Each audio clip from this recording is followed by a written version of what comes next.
The chair now recognizes Ms. Luna. Thank you guys for being here today. The bacteria outbreak in Abbott's nutrition manufacturing facility in Michigan is, in my opinion, just one of the many examples of the FDA's lack of oversight regarding not just food standards, but I would also argue too sometimes in the pharmaceutical industries. The FDA, as I'm sure you all know, is intended to be the people's last line of defense. And although Abbott was responsible for not reporting this earlier, I do believe that there was a combination of issues that led to, unfortunately, this happening. In fact, the FDA's failure to adequately inspect Abbott and listening to whistleblowers' concern contributed greatly to the formula shortage as a whole.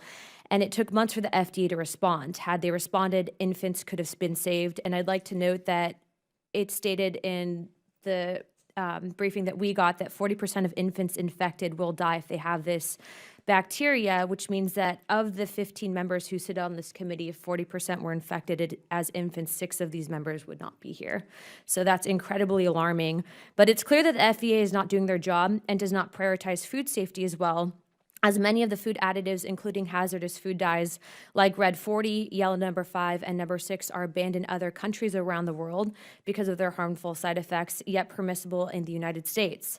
The FDA continued to launch an ad campaign lecturing parents about how alternative infant food formulas may lack nutrients vital to an infant's growth, yet has also at the same time approved drugs such as mifepristone for pregnant women that starves an unborn child of nutrients until they die. Or what about the 1960s debacle with the FDA approving thalidomide and actually covering up some of the investigations, according to an article by the New York Times, in an effort to keep this knowingly dangerous pharmaceutical on the market to the American people. So needless to say, as a member of Congress, I don't really trust the FDA. It seems, though, that the FDA is for sale and will work with corporations to keep harmful products on the market, knowing the outcomes. We need to remove food additives that are detrimental to our health and pharmaceuticals and improve our inspections for foods across the board. Consumers buying food should be able to buy food and be able to trust it, not chemicals and additives that are toxic and known to carry risks.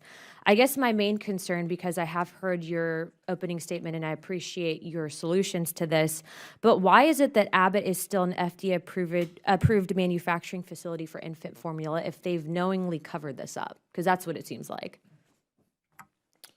The facility did voluntarily shut down. Abbott has several manufacturing facilities. This occurred at the Sturgis facility.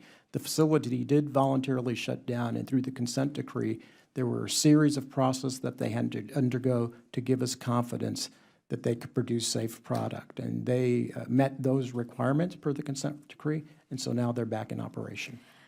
Has the FDA made any changes? Because I anticipate that due to COVID, you guys were not able to get into some of these facilities, but to only go to 3 of the, I believe it was 23 facilities, it seems like, God forbid something like this happens in the future, that needs to be changed.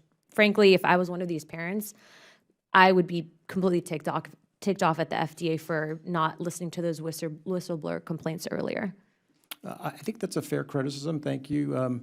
The FDA developed an internal policy that it would monitor COVID transmission around the country, and if it was above a certain level, they would not do inspections, even though they were deemed critical. If you look at other segments of the food safety profession, USDA inspectors continued to show up. They were considered critical infrastructure. If you look at many of the states, state inspectors considered to show up. So I think that's a fair conversation to have. Heaven forbid there's a future pandemic. If our FDA inspectors critical infrastructure, critical personnel, and critical structure, and is there a role for them to play? But also to something outside of COVID, because it's very possible. I mean, I hate to say it, but I don't trust China, and biochemicals a very real threat in this country. So obviously something outside of COVID would be important to keep you guys able to do your jobs. We also need to fully explore other means to gather intelligence, whether it's remote access of data and records. Okay, thank you very much. Chairwoman, I yield my time.